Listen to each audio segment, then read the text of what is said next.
So here at the border between USA and Mexico, Punto International, Paso del Norte.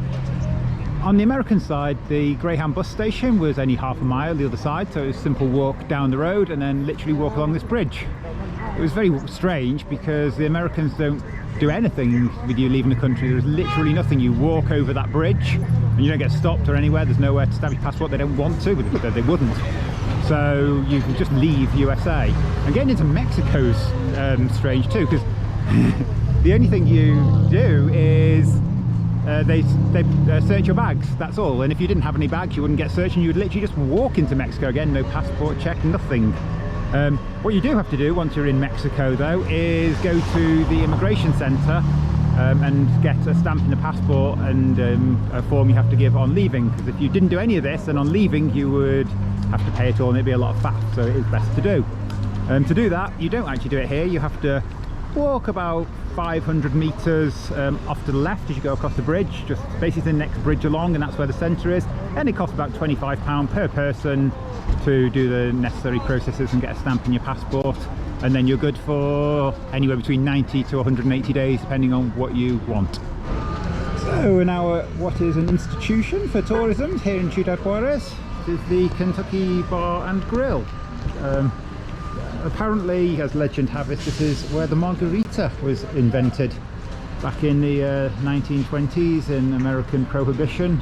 People came over the border. I think one lady asked the bartender to serve her something, and they served her margarita, and that was how the margarita was born. It's not entirely without dispute that that is the birthplace of margarita. Other places have claimed, but this is one of the stronger ones.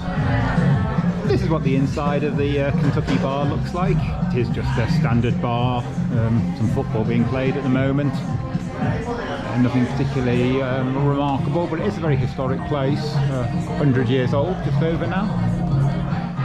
So, this is inside the bar, classic tourist activity to come and drink margaritas at the Club Kentucky. So that is what myself and Jane are doing, along with lunch. This is a fairly famous sign of Ciudad Juarez. I've done quite a lot of videos on YouTube anyway. It's a very lively part of town. It's just a little market here which we'll walk past.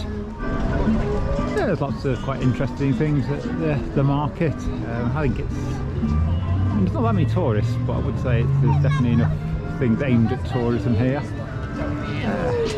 Not sure a lot of the things here are practical, but yeah, if you want some alcohol or some pottery or something like that, some handicrafts. And then there's seems to be quite a lot of alcohol. I don't really know what those things are. There's a lot of street food around here. Quite looking forward to some churros later. We just had an extremely large lunch up at the along with our margaritas. Some pretty cool sculptures here. Quite like them. Yeah, you can see there's a lot of life around here. There's a market there, and yeah, it's nice to be back in a busy city. In most Mexican cities, it's kind of obligatory to go and have a look at the local cathedrals. They have some really beautiful cathedrals here. Not sure this one's got a huge amount to note, apart from two mating pigeons under the clock there. At least a male who's hoping to be a mating pigeon soon. But it looks a nice enough cathedral from the outside. Cathedral, it's a bit small to call it that, but that's what it's called. There's some really nice stained glass here, as you can see. Just walking along the centre aisle here, and that's out to the left.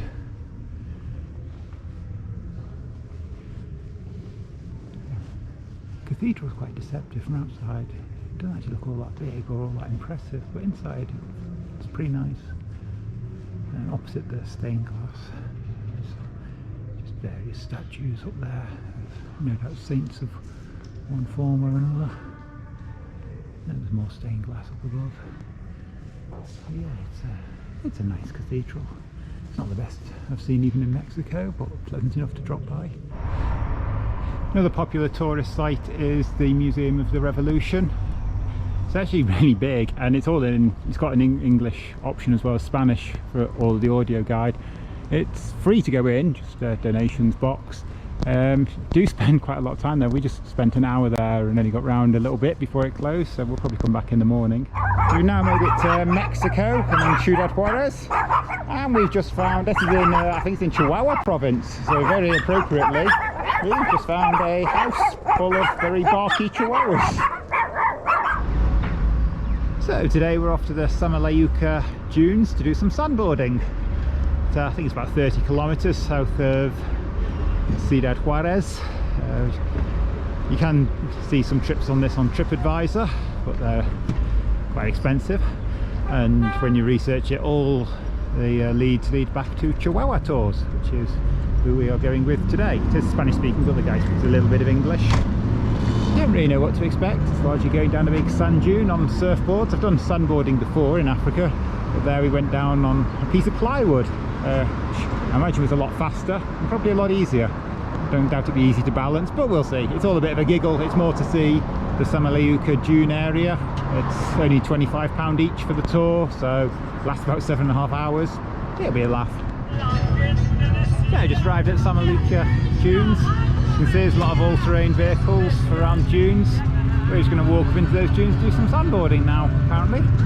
It does look like quite a big party area, really.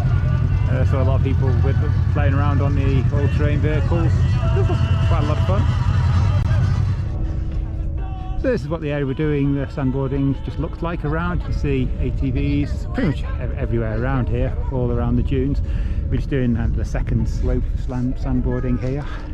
There's about 4 or 5 you can do, and you see ATV vehicle there, loads around. It's all good fun here, and you see all the tracks, and the desert's nice. It's a great relaxing place to be. I definitely recommend it.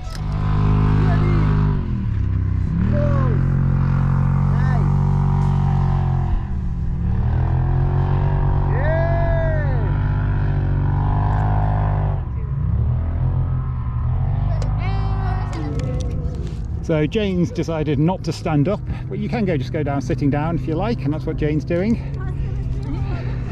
When she actually gets off, you can get pretty fast like this, just as good as standing up really. A bit easier, anyone can sit down.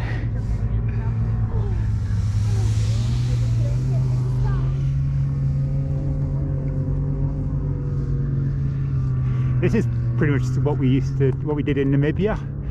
Out of Swakopmund. Many years ago I did that, and you get serious speeds there, over 60 mile an hour on the fastest ride. So if you're ever in Swakopmund, it's a good place to come. And if you do want to do this, and you do want to do it through Chihuahua Tours, just look them up on Facebook, drop them a Facebook message, and you can set it all up. You can message them in English, that's okay, or Spanish. Slow start, but then it has quite a steep gradient once he gets going.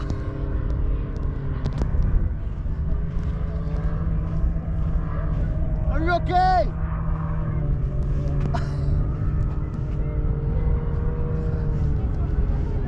I need your help. The instructor's coming down to help Kevin. So this is what that run turns into. You can just about see where I slid down. It gets really fast. And then you can see that disturbed stand at the bottom, which is where it got very slow. I lost it there. You can see if I had just controlled that and I was on the flat bit, then it would have been fine, but yeah.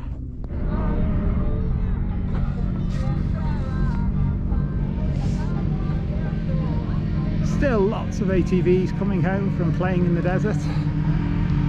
Some of them are carrying music, playing loud music. It's a great atmosphere around here.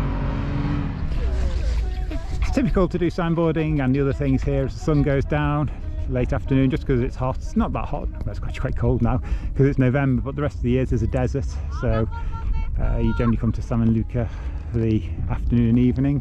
You can see the moon and the sun at the moment. You can see the sun's on its way down, so you have 30 minutes of sunlight. And hot on the heels of a dog, we have an ATV that isn't so much all-terrain as all stuck on the edge of the dune, which is quite funny.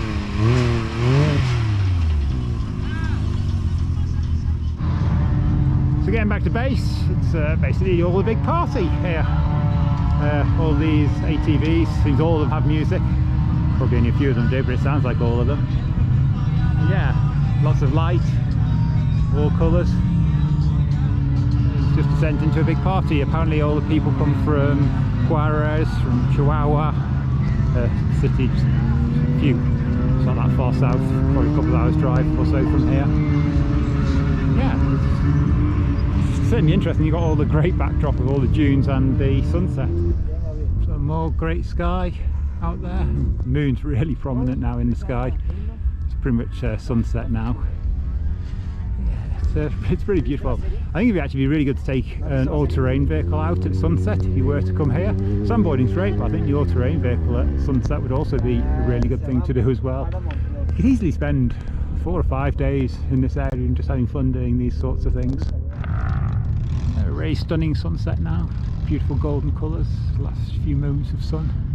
Sun's obviously gone down, just got nice bright skies, loads of ATVs enjoying the view. That's our 3 sandboarding colleagues just making their way back with us. Then you get the really nice purples on the moon side of the dunes. A few more ATVs enjoying the sunset over there. And Jane! Wave, Jane!